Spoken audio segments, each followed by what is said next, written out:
Me tocó jugar en el Mallorca el año que Mallorca jugó la Champions League y uno de mis compañeros era Samuel Eto'o. Y los técnicos vivimos de los resultados. Si los resultados nos dan la espalda, a veces será por errores nuestros, otra vez será por errores compartidos. No se valora todos los esfuerzos que un futbolista hace desde joven para poder constituirse en jugador de fútbol. Que no digo con esto que no haya irresponsables, ¿eh? A lo que está pasando con la selección ahora.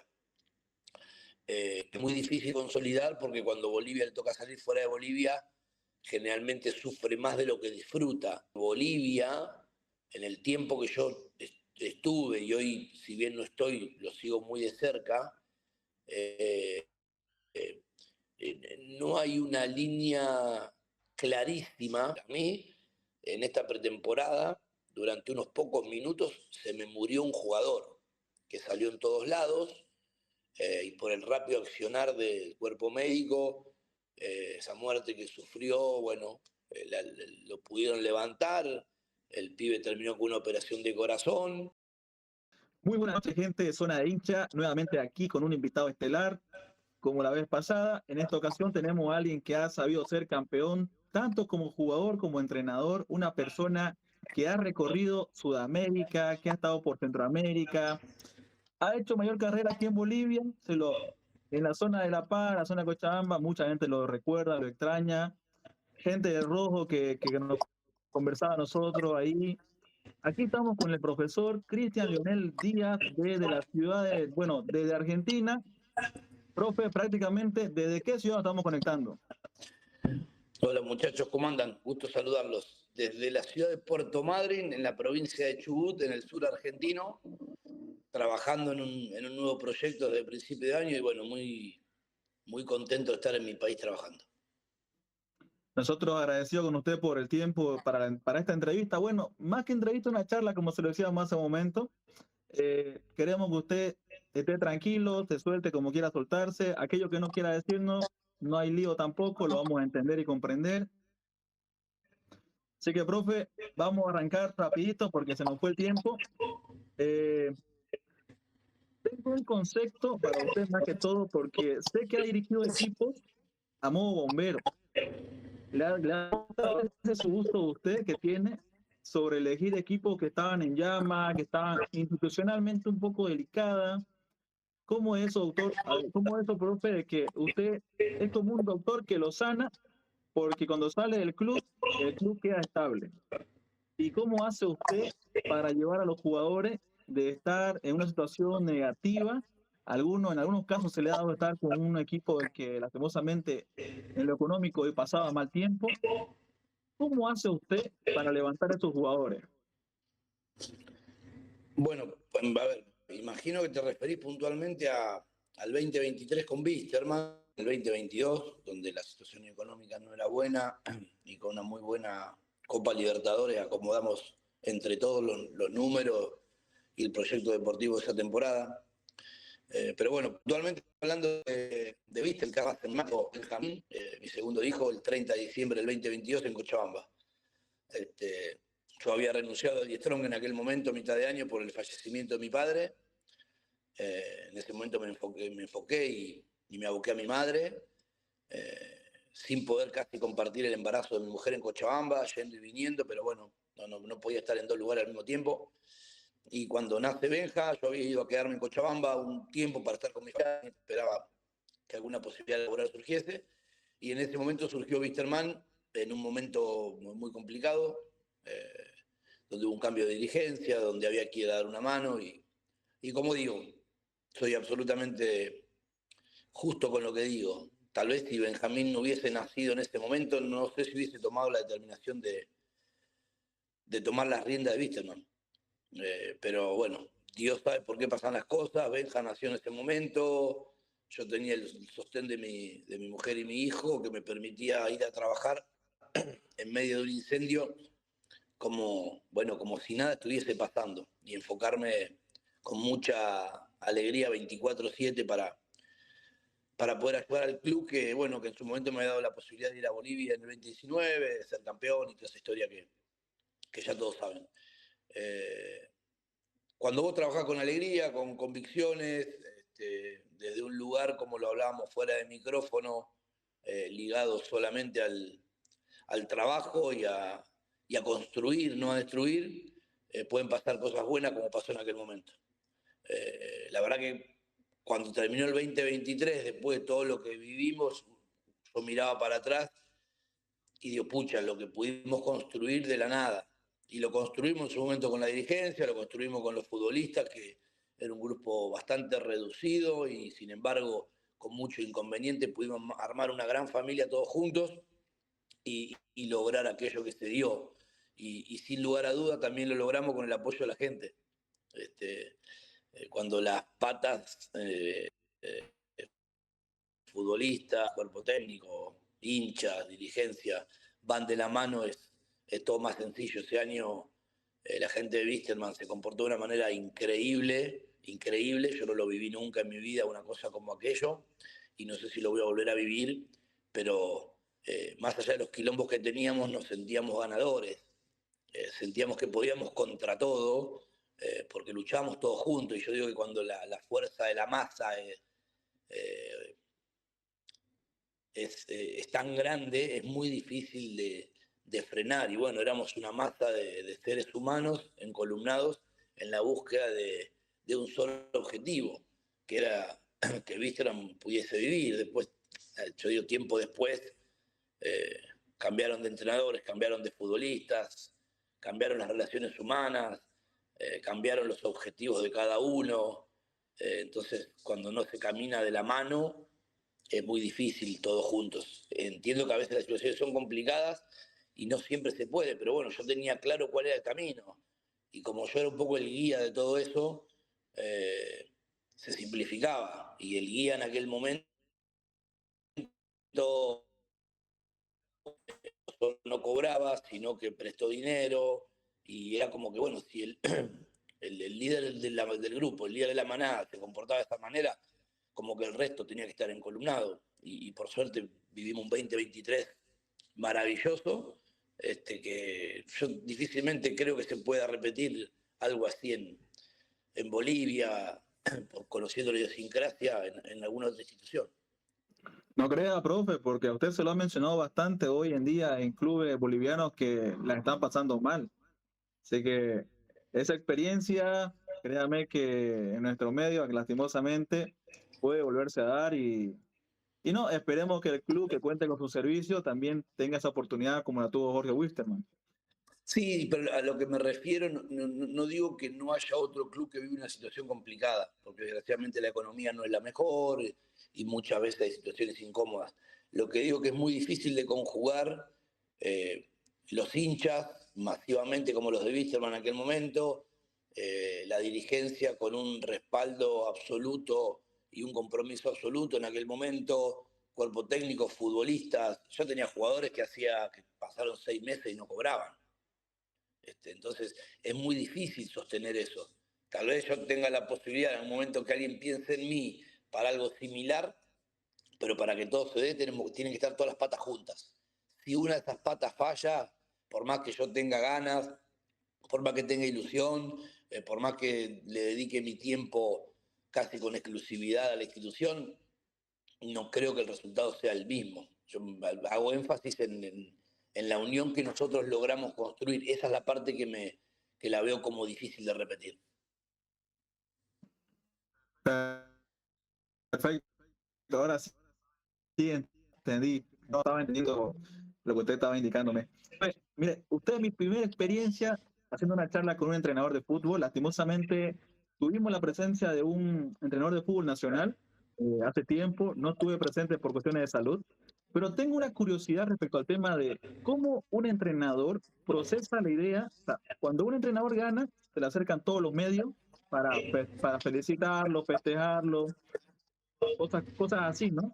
Pero ¿cómo procesa un entrenador cuando pierde un partido y en ocasiones cuando son partidos trascendentales? En su experiencia larga que tiene usted como entrenador y en muchos países, ¿cómo es ese trámite? ¿Cómo es esa resiliencia del entrenador para después de un partido que pierde, llegar al hotel, a la casa, calmarse y pensar en cómo va a proyectar el siguiente día y cómo va a asumir la responsabilidad ante ¿cuántos? 23, 25 jugadores.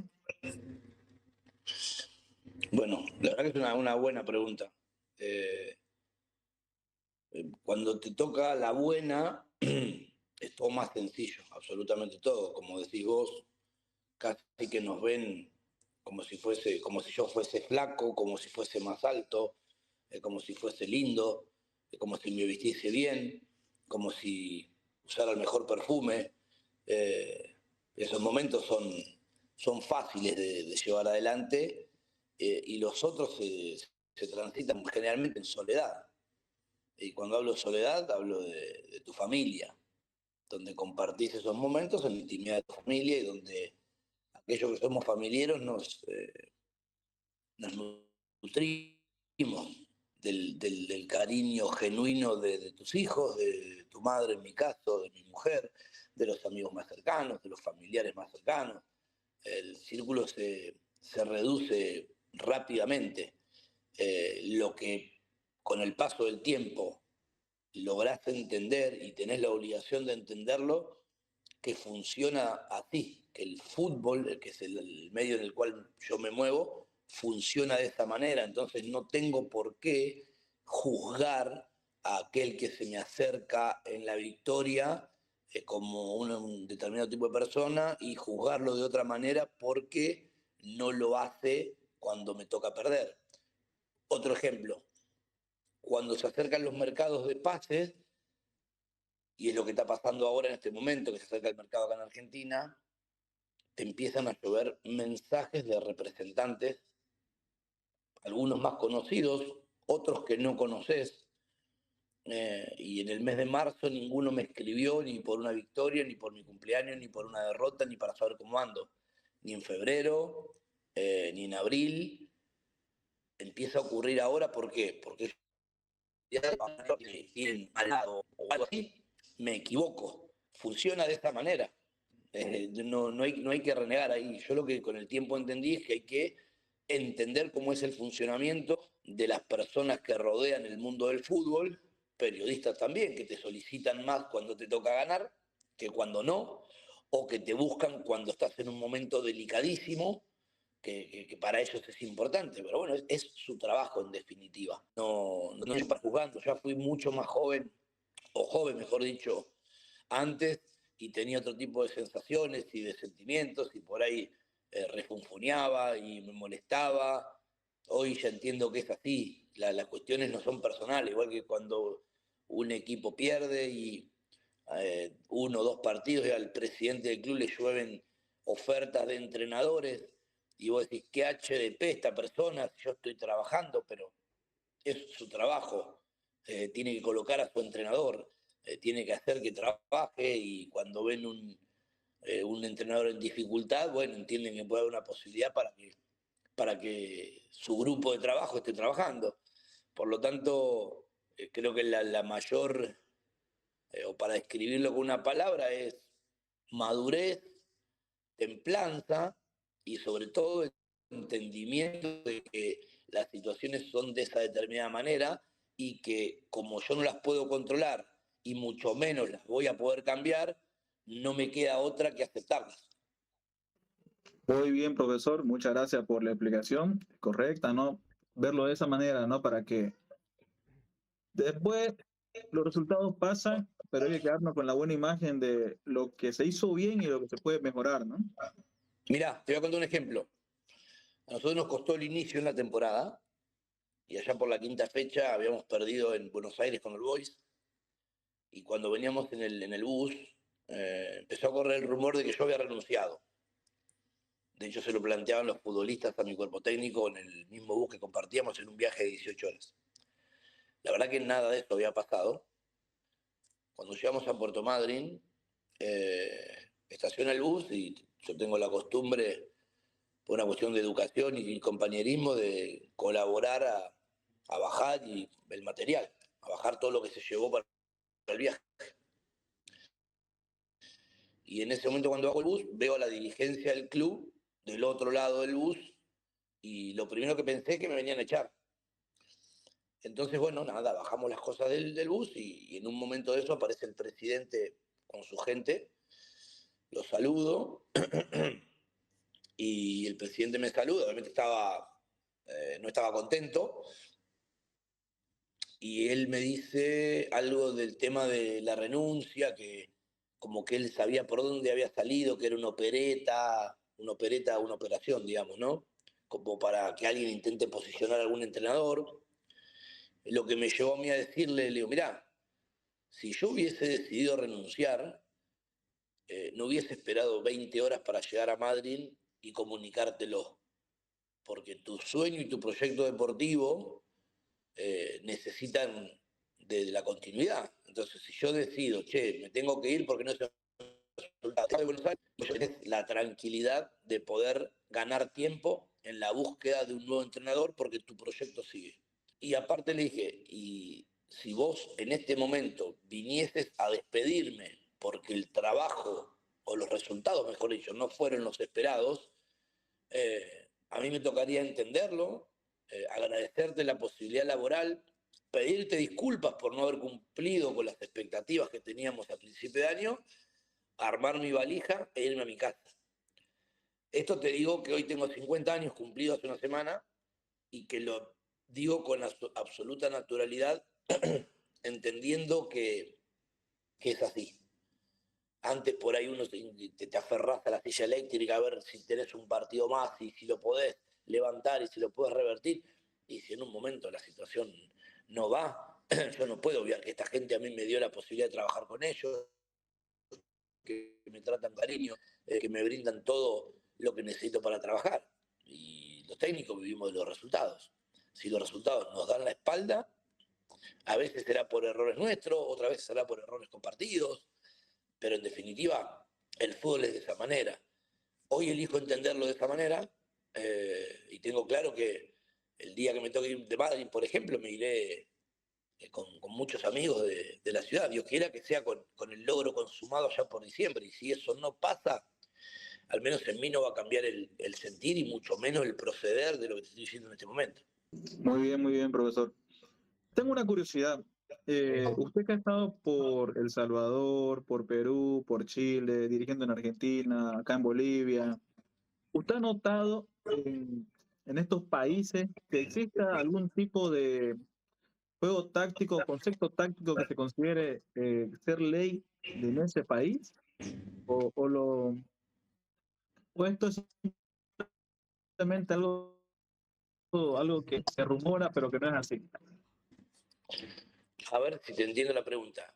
Vos me decís, si por ejemplo en Bolivia, Bolivia está identificado a nivel equipo, selección, con alguna forma determinada de jugar, Exacto, profe, por sí. ejemplo. Mira, por ejemplo, una selección y un país que encontró una forma que con el tiempo se le fue desdibujando, pero que encontró un camino determinado que desde la selección también partió para los clubes y los clubes llevaron entrenadores de esa línea. Por ejemplo, fue Chile después de Bielsa, ¿sí? Un ejemplo muy marcado. Eh, Argentina tiene una idiosincrasia futbolística, como todos los países, que no siempre ha podido moldear, ¿entendés? Y creo que al resto de los países le pasa lo mismo. Me parece que Bolivia, en el tiempo que yo estuve, y hoy, si bien no estoy, lo sigo muy de cerca, eh, eh, no hay una línea clarísima, pero si tuviese que decir a qué se asemejaría más el gusto del futbolero boliviano, me atrevería a decir que está más cercano a lo que está pasando con la selección ahora. Es muy difícil consolidar porque cuando Bolivia le toca salir fuera de Bolivia, generalmente sufre más de lo que disfruta. Pero me parece que el fútbol, a partir del tipo de futbolista boliviano que es técnico, en Bolivia no se juega un fútbol directo, de pocos pases, se intenta construir, a veces le faltan recursos, falta formación, hay cosas que sí, hay una obligatoriedad de que mejore prontamente para el bien de todos,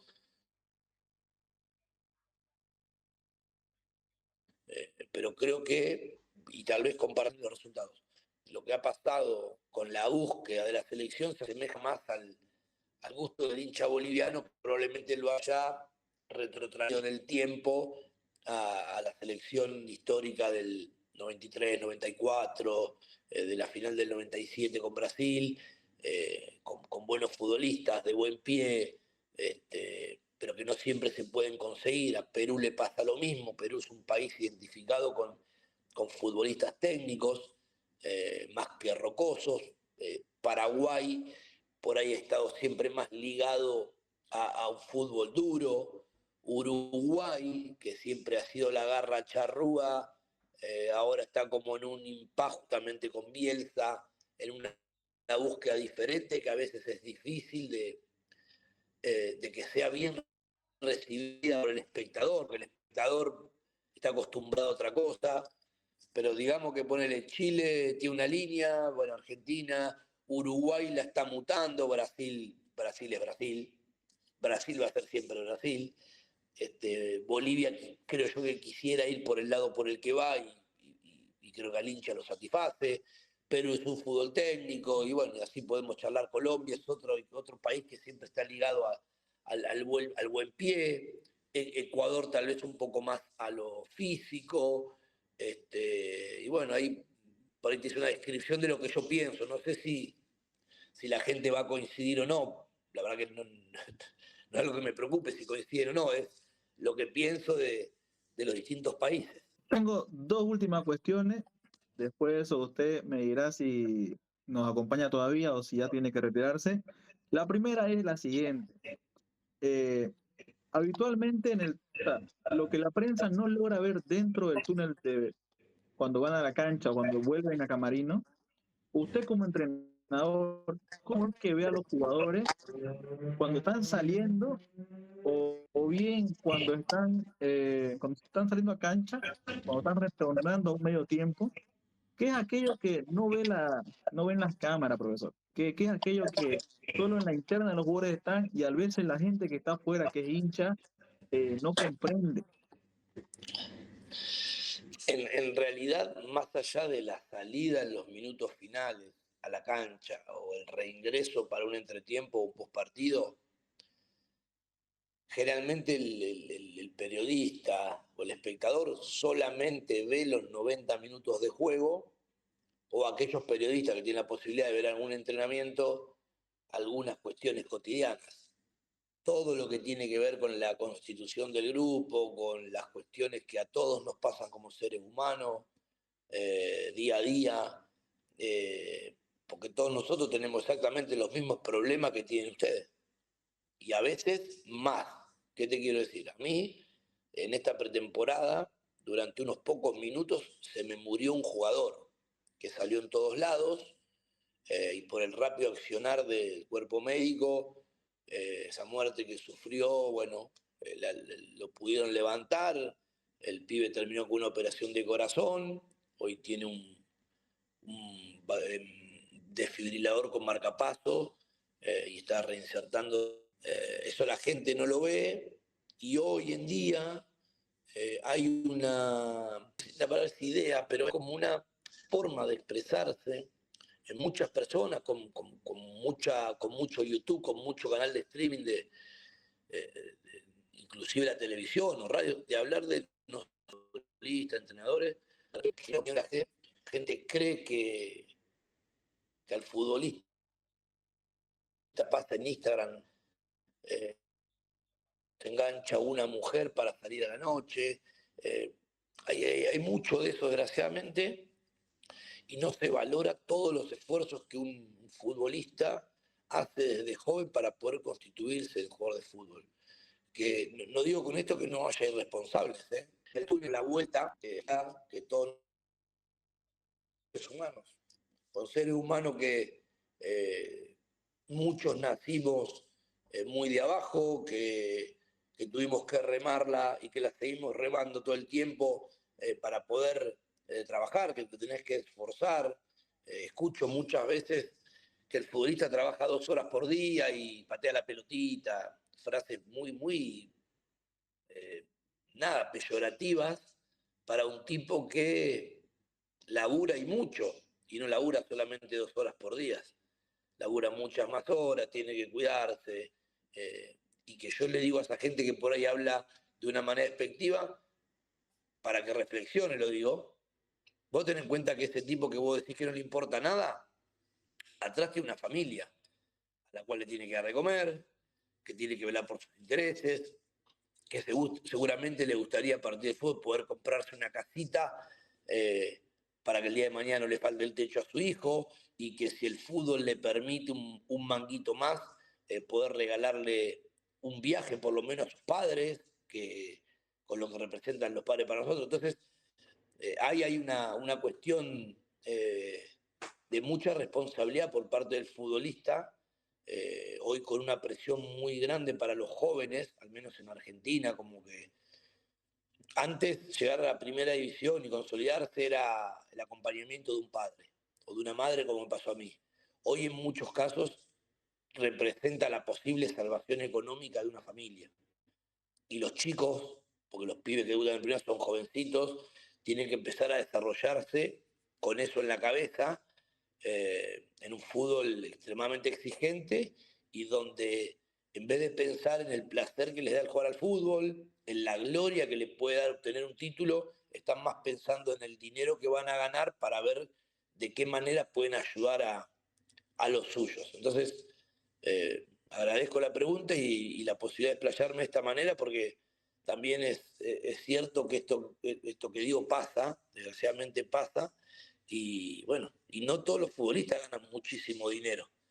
Hay futbolistas que a lo largo de su carrera tienen la misma vida en cuanto a la responsabilidad que tiene un jugador de Boca o que tiene un jugador de River, pero que la economía no es la misma. Entonces pueden jugar 12, 13, 14 años, y capaz que esos 14 años, 15 años les permitió comprarse una casita. Y es un montón, pero terminado esto tienen que seguir laburando como cualquier laburante, como te pasa a vos, y se vaciaron, dejaron todo durante 15 años para poder lograr algo. Algunos pueden construir y consolidar los sueños deportivos y económicos, y otros, y otros no, porque tocados por la varita no son los menos.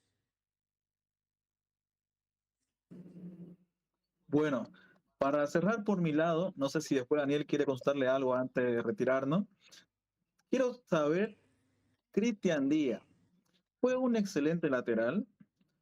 Estuvo en Argentina, estuvo en Europa.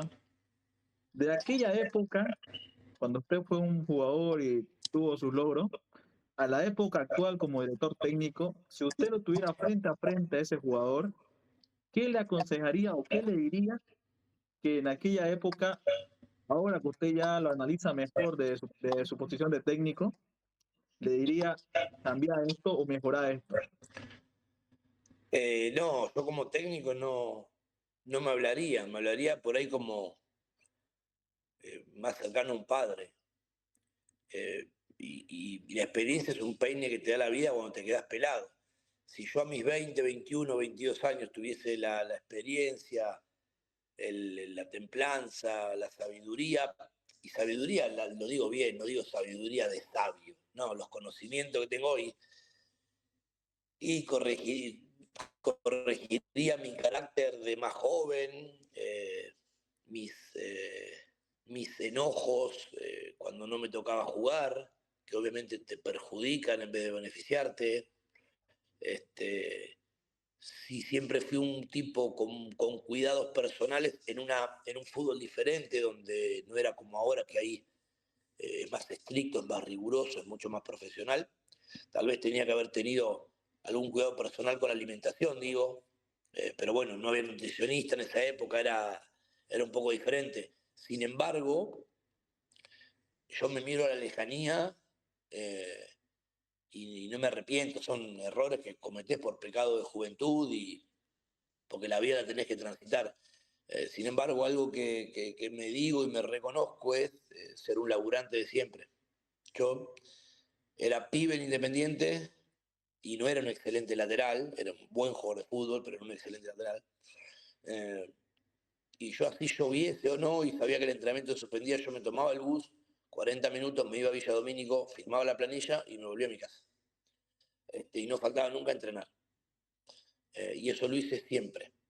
En el 2018, en un momento que tenía que reconducir mi carrera, estaba en Buenos Aires y me tomé 3 aviones en realidad y me fui a El Salvador, un país al cual le agradezco, pero que nunca pensé en trabajar en mi vida. Nunca en mi órbita estuvo ir a Centroamérica. Sin embargo, desde la humildad agarré la valija y allá me fui a trabajar. Entonces, eso fue hace 7 años, 43, 44 años.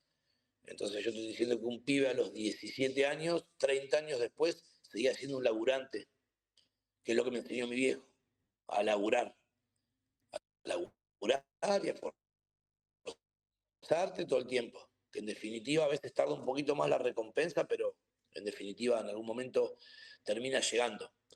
Y después, bueno, yo tuve la posibilidad de tener a técnicos como César Luis Menotti en momentos muy jóvenes de mi vida, y lo agradezco primero y lo lamento después. Lo agradezco porque que me haya dirigido el primer campeón del mundo con la selección argentina en 2 ciclos, para mí fue un montón, pero me hubiese gustado en vez de tenerlo a los 21 años, tenerlo a los 30, a los 32. ¿Por qué? Sí, porque estás un poco más experto, porque ya estás pensando más en lo que viene y seguramente muchas de las cosas que hoy recuerdo de aquellos momentos tendría más recuerdos, porque hubiese estado mucho más receptivo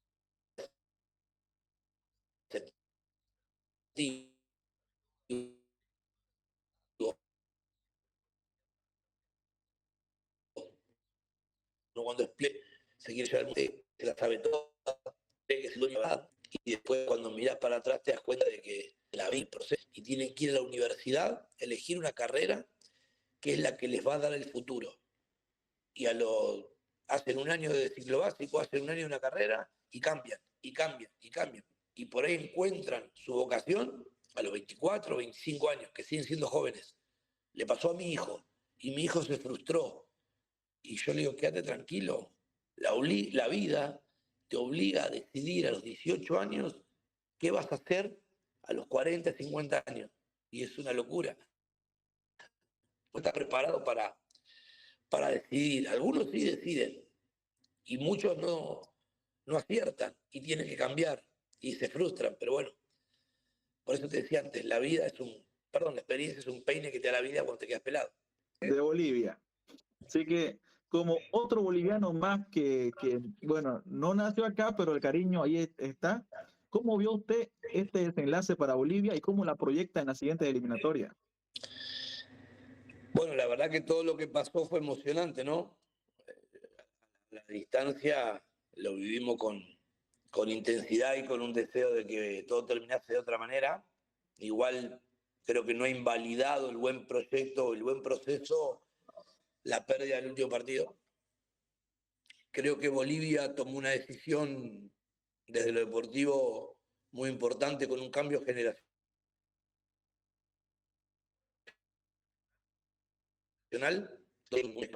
fuera de Bolivia, que por ahí en anteriores tiempos o no se había hecho o por ahí no estaba totalmente desarrollado. Y sí, es un deseo que tengo, que me gustaría.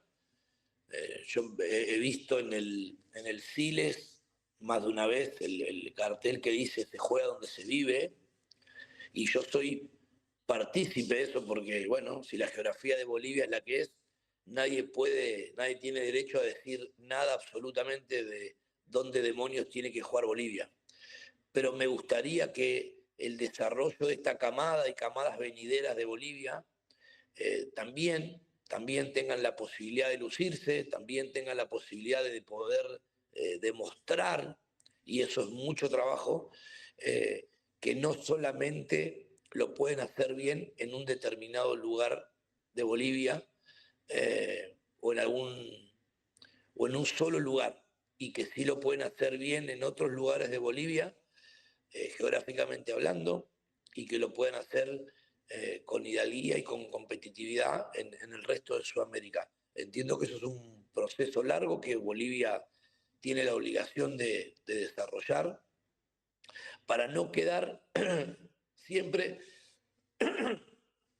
perdón, circunscripto a un lugar determinado y a una discusión que no conduce a ningún sitio, que algunos dirán una cosa, que otros dirán otra y que terminará en peleas estúpidas que no conducen a ningún sitio. Pero la vi bien, me gustó lo que vi, tengo la sensación de que si ese trabajo sigue por donde va y pueden encontrar momentos de preparación, como los futbolistas que están fuera de Bolivia, tener microciclos, sumar más futbolistas, desarrollar las juveniles también a nivel club, a nivel selección, tiene mucho campo de mejora, tiene mucho por delante.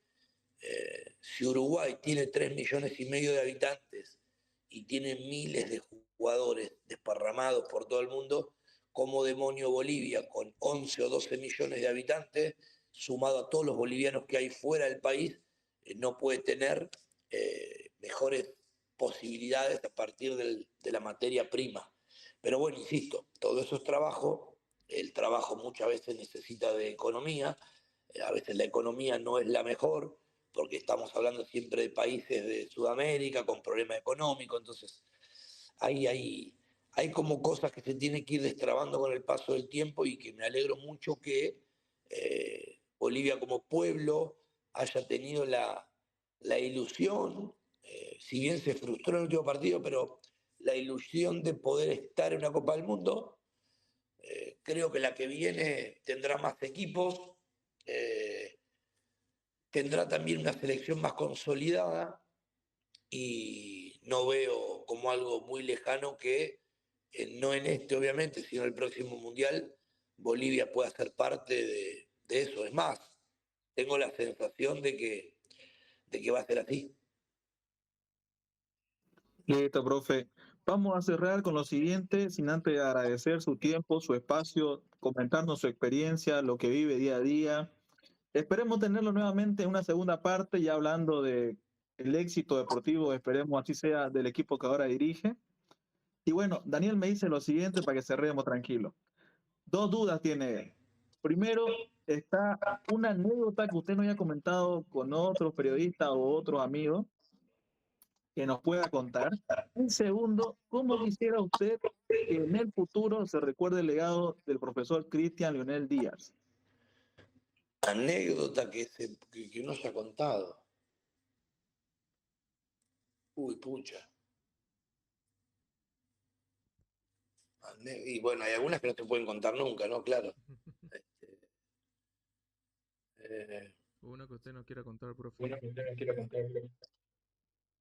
De Mirá, Wilstermann te voy a puede ser. contar una, pero... Puede ser. No, te voy a contar una de cuando me tocó jugar en el Mallorca. A mí me tocó jugar en el Mallorca el año que Mallorca jugó la Champions League, y uno de mis compañeros era Samuel Eto'o. Y bueno, nada, en una concentración, no sé si Samuel había comprado o le habían llevado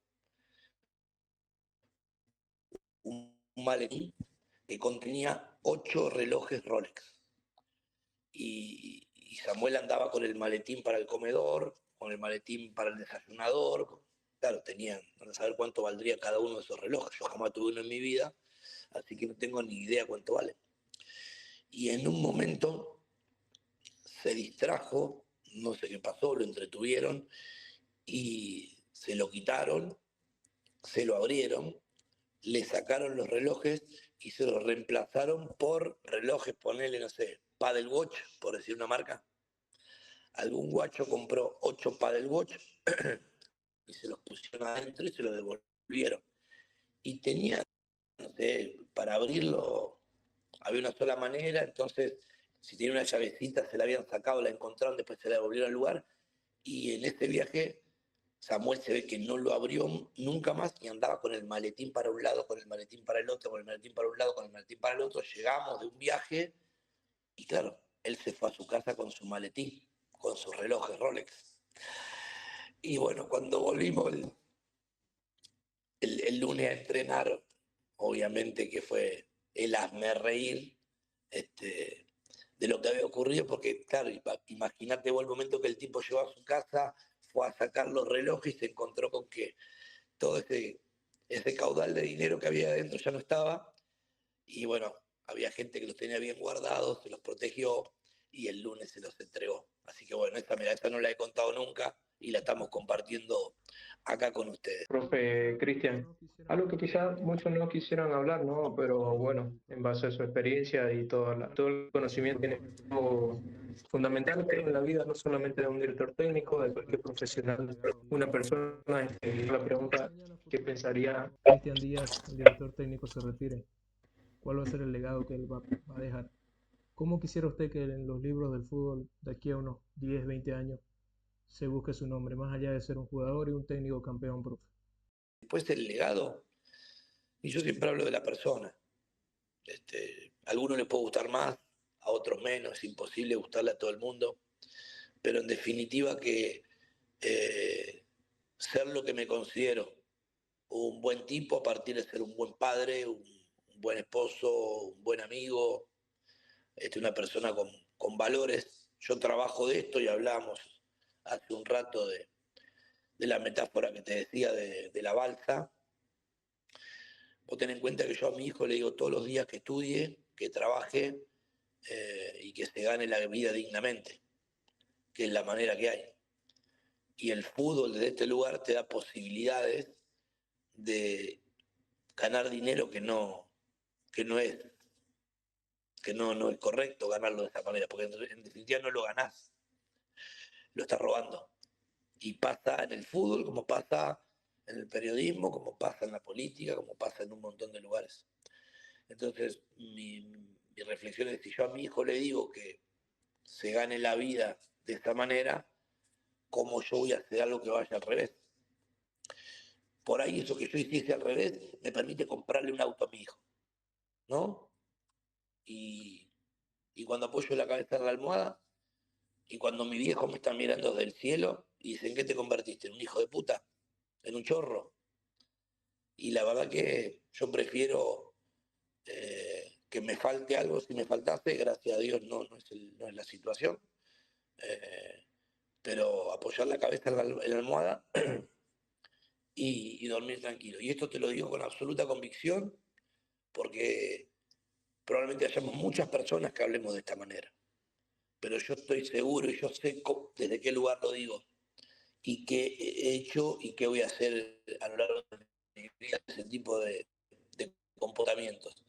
Y te digo, todos sabemos si un kiosco, últimamente sabemos si hicimos lo hicimos. Entonces, dormir con la cabeza o apoyar la cabeza en la almohada, dormir tranquilo, no tiene precio. Eso, si tienen la posibilidad y piensan de esa manera, actúen porque el día que eduquen a un hijo lo van a educar con absoluta autoridad moral para decirle qué está bien, qué está mal a partir de lo que los padres hicimos o no hicimos, ¿no?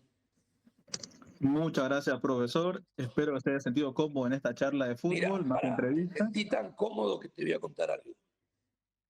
Esta nota la estamos haciendo por intermedio de Sergio. El pedazo de cabrón ese, ¿les contó a ustedes cómo nació la relación conmigo? No, solamente me dijo, conozco al profesor Díaz, del que se habla mucho en Bolivia actualmente. Bueno, ese señor, que en Instagram figura como Sergio Jujuy, hincha de Die Strong, en mi época en Die Strong, él me escribía por Instagram criticando. Pero sí me criticaba y a veces usaba algún término que... Pero no sé por qué carajo yo siempre le contestaba, como a muchos que le he contestado, a que me falta el respeto y demás, no lo de pelota, lo bloqueo y listo. Pero le contesté, tanto es así que con el paso del tiempo se convirtió en un fan mío. Tanto es así que ahora está en Jujuy trabajando y ha comenzado a trabajar en un club y me ha pedido, profe, si en algún momento me puede dar algún laburo o algo. Bueno, y se lo he pasado, pero vean, este muchacho nació, la relación que es telefónica, la que tenemos, a partir de ser un crítico mío, como tantos futboleros, que yo digo siempre, todos entendemos de fútbol, desde nuestro lugar, todos sabemos de fútbol, algo sabemos. Y él me acuerdo que que me criticaba bastante y yo me tomaba el tiempo de responderle y mirá, y gracias a aquello estamos charlando nosotros hoy. Sí, no, yo le agradecí bastante porque yo no creía la verdad. O sea, a mí me han llegado personas a decirme, mira, conozco a tal a cual, y a la hora de la hora es solo pura pantalla. Y cuando él agarró y de verdad me mostró así por screen los mensajes con usted, la solicitud y todo, yo dije, muchas gracias, muchas gracias. Se debe o no ser la entrevista, ya tuviste la intención y se agradece porque a él igual lo conocemos nosotros por nuestra página. Tampoco es que lo conozcamos de persona. ¿Y no los critico nunca? Porque a mí sí. Al comienzo, al comienzo sí, hablaba un poquito de que la página de que nosotros tenemos un contexto, como usted lo habrá notado, no tenemos la línea deportiva. O sea, tratamos de que sea algo más como de charla para que el hincha entienda o comprenda que no es pues solamente creernos nosotros sabios de fútbol, sino comprender de la perspectiva de los jugadores y del técnico cómo viven el día a día. Claro, La claro, manera te de entiendo, te profesional la entiendo. Pero persona. bueno, ese es Sergio, bastante crítico. Yo quisiera ver un equipo de él jugar, a ver cómo carajo lo dirige y cómo lo hace jugar. Creo que me haría un festín ahí. Solo era un fan confundido, profe. Resultó Bueno, ser no, eso. muchachos, la verdad, gracias por el espacio. Espero que también ustedes hayan pasado bien, que les sirva para su laburo. Y bueno, el mayor de los éxitos de un argentino que tiene su corazoncito para No, aquel lado profe, también. ya es boliviano, usted no es argentino solamente. No, yo soy argentino y por más que tenga pasaporte italiano también, que lo tengo, soy argentino. Vi una nota al Pato Rodríguez hace poquito que decía, ¿qué te gusta más, el marján blanco o el dulce de leche? El dulce de leche. El silpancho o la milanesa, la milanesa. Y somos de acá, son cosas que nosotros, viste, De pero esa entrevista, profe, de esa entrevista, lo único que no entendí fue cómo en tanto tiempo viviendo en Cochabamba, Patricio Rodríguez no probó un trancapecho o una, sí, ¿cómo yo era? sé Sándwich de que chola. la de Chola, sí, para mí está mintiendo, porque encima cuando vos salís a Chumani, para el lado del centro hay un lugar que nos sándwiches de chola infernal, entonces es imposible con lo mal que come el pato, porque se cuida, come proteína, toma proteína, ¿viste? Vende humo, pero después se zampa cada pizza a la parrilla, yo lo conozco, que no mienta. Tiene que haber comido, no sé haber acordado porque es medio colgado en su cabeza y algunas cosas se le van, pero sí de haber comido. Pero digo, nada, es una Bolivia, una tierra que me recibió, que primero me dio la posibilidad de trabajar, que con el tiempo me permitió conocer a mi mujer, con una familia hermosa que, nada, que me ha acogido como propio. En el medio apareció esta criaturita hermosa que es Benjamín y que me obliga a mí a tener una vida en este momento partida al medio, pero en definitiva, más allá de las distancias de kilómetros, cerca del corazón, y yo sé que en algún momento voy a trabajar nuevamente en Bolivia. Lo digo con total honestidad, tenía muchas ganas de estar en Argentina de vuelta, lo necesitaba, tenía ganas de lidiar con mis paisanos y por ahí no con otro tipo de paisanos. Necesitaba un poco del tono de voz, necesitaba de la idiosincrasia de mi país, tenía ganas, necesitaba estar o más cerca de mi madre y mi hijo más grande. Es la vida, pero indefectiblemente en algún momento volveremos. Hubo sondeos hace poco, hubo sondeos a principio de año. Creo que desde lo profesional y personal dejé una buena imagen como para que la puerta permanezca abierta. Y bueno, Dios dirá el día de mañana si eso se da, dónde se da y el día que toque, bueno, iremos con la misma ilusión de siempre. Muy bien, profesor. Digamos que el camino es largo todavía y uno no sabe hacia dónde se dirige. El camino es largo, uno no sabes dónde frena la pelotita. Mientras la pelotita ruede nos puede llevar a un montón de lugares. Hoy, lo digo con convencimiento, o sea, estoy bien acá en Argentina, te repito, tenía ganas de estar acá. Mirá que es difícil disfrutar la profesión de entrenador, pero bueno, me estoy permitiendo poder disfrutarla. y bueno, esperando que este año termine bien para todos nosotros. Una vez que termine, falta bastante todavía. Bueno, barajar, dar de nuevo. Estoy contento donde estoy, involucrarme con la gente y bueno, me vas a oscilar acá con la gente del club y está bueno poder llevarlo adelante de esta manera, no siempre se da. Profesor, promesa de la página Dime. Zona de Hinchas. Pase lo que pase este año con Deportivo Madrid, nosotros vamos a intentar, por medio más que todo de Sergio, de traer una polera de Deportivo Madrid a nuestro set, Bueno, dale. como un recuerdo por la entrevista que tuvimos con usted y también no el Escucha, espacio que para nos regaló. yo me comprometo, ahora tienen que venir a buscarla para acá. Sí, vamos a hacer hasta lo imposible, profe. Créame que lastimosamente en estos momentos no le digo ya, porque aquí la cosa no es tan bonita, pero una vez todo esté bien y estemos tranquilos, vamos a intentar tomarnos un fin de semana para viajar hasta la frontera, por lo menos de Sergio, y ya ahí movernos con él. Bueno, dale, la verdad que sí. Se puede firmar el profe Cristian. No, firmar, no, ¿qué firmar? Una firmada no puede hacer nada, vas sin firmar, así la usan para jugar la pelota o la sortean o algo para el laburo de ustedes. Así que nada, chicos, la verdad que les agradezco la buena onda.